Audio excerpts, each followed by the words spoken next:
పేరు ఎస్ సాల్మాన్, పల్నాడు జిల్లా municipal workers జిల్లా సెక్రటరీని. మరి ఈ రోజున గత ప్రభుత్వంలోకి పని అవసరం కోసం మున్సిపాలిటీలోకి కొంతమంది వర్కర్లను తీసుకుంటే, మరి ఇప్పుడు వచ్చిన ప్రభుత్వం మీరు గత ప్రభుత్వంలో వచ్చారు, ఈ ప్రభుత్వం మాది వచ్చింది కాబట్టి మా మనుషులను పెట్టుకుంటున్నామని దుర్మార్గంగా తీసేయడానికి పూనుకుంటున్నారు.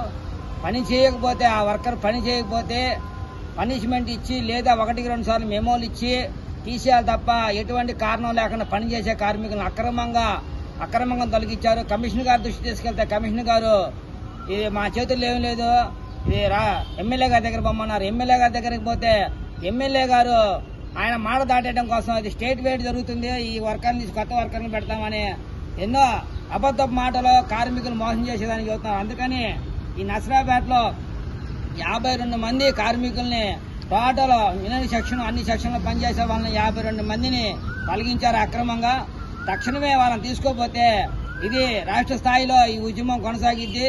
అంతేకాకుండా మా పై రాష్ట్ర నాయకత్వంగా తెలియపరిస్తే మీరు స్థానికంగా మాట్లాడి అప్పటికి కమిషనర్ గారు కానీ ఎవరైనా కానీ వాళ్ళ పనులు వాళ్ళకి అప్పచెప్పకపోతే మీరు పోరాటంలో వెళ్ళాలని మా రాష్ట్ర నాయకత్వంగా సూచనలు ఇచ్చింది. ఇప్పటికైనా స్థానిక ఎమ్మెల్యే గారు అక్రమంగా తొలగిస్తే మాత్రం సిఐటి యూనియన్ చూస్తూ ఊరుకోదు. ఇంజనీరింగ్ భాగం వేరు, శానిటేషన్ వేరు కాదు. శానిటేషన్ కార్మికులు కానీ పూర్తి స్థాయిలో ఇంజనీర్ కార్మికులకి మద్దతుగా పనులు ఆపేసి ధర్నాలైన సమ్మెలైన 52 మంది వర్కర్ల పనిలో తీసుకుందాకా పోరాటం జరిగింది. అందుకని స్థానిక కమిషనర్ గారు కానీ రాజకీయ వేధింపులకు రాజకీయ ఒత్తిడికి తలంగకుండా మీ డ్యూటీ మీరు న్యాయంగా చేయాలా. పనిచేసే కార్మికుల్ని యథాప్రకారంగా వాళ్ళ కుటుంబాలని 52 కుటుంబాలని రోడ్డు మీద పడేయాలని మీరు చూస్తున్నారు. మీరు అలా చేస్తే మాత్రం సిఐటి యూనియన్ చూస్తూ ఊరుకోదని హెచ్చరిస్తున్నారు. నర్సాపేట ఇంజనీరింగ్ కార్మికుల అధ్యక్షుడు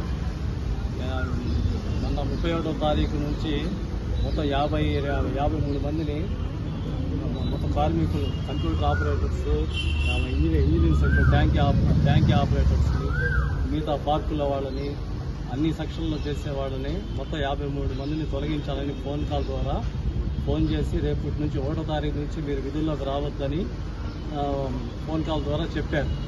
తర్వాత కమిషనర్ గారిని కలిసినప్పుడు మాదేం లేదయా, మీరు ఎమ్మెల్యే గారితో కలవండి, మాదేం లేదు, మా చేతుల్లో ఏం లేదని చెప్పడం జరిగింది. దానికి ఎమ్మెల్యే గారిని కలిస్తే ఆయన కూడా మాదేం లేదు, మొత్తం స్టేట్ ఇష్యూ, రాష్ట్రం మొత్తం మీద ఆపుతున్నారు, ఏది 2019 బ్యాచ్ వాళ్ళని చెప్పారు. మేము అన్నాం, ఏ ప్రభుత్వం కూడా 20-25 సంవత్సరాల నుంచి ఏ ప్రభుత్వం కూడా పాత వాళ్ళని ఎవరిని తొలగించలేదు, లేకపోతే కొత్త వాళ్ళని కార్మికులు తీసుకున్నాలే కానీ ఏ ఒక్క కార్మికులు తొలగించినా సరే మనం తొలగించకుండా మేము యూనియన్ చేసుకుంటూ వచ్చారు అని మేము ఎమ్మెల్యే గారి దృష్టికి తీసుకెళ్ళడం జరిగింది.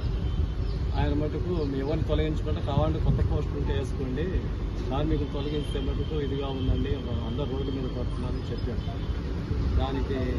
దానికోసం ఈరోజు ఒక 4గురిని కమిషనర్ గారు, డ్రైవరు, తర్వాత అటెండర్ని, పార్కులో వాళ్ళని వాళ్ళందరినీ డ్యూటీకి రావద్దని చెప్పడం జరిగింది. దానికోసం మేము మా 52 మందిని కనుక డ్యూటీలో పెట్టుకోకపోతే రాష్ట్ర వ్యాప్తంగా మా యూనియన్ దీని మేరకు రాష్ట్ర వ్యాప్తంగా ఈ పనులు పెట్టుకునేదా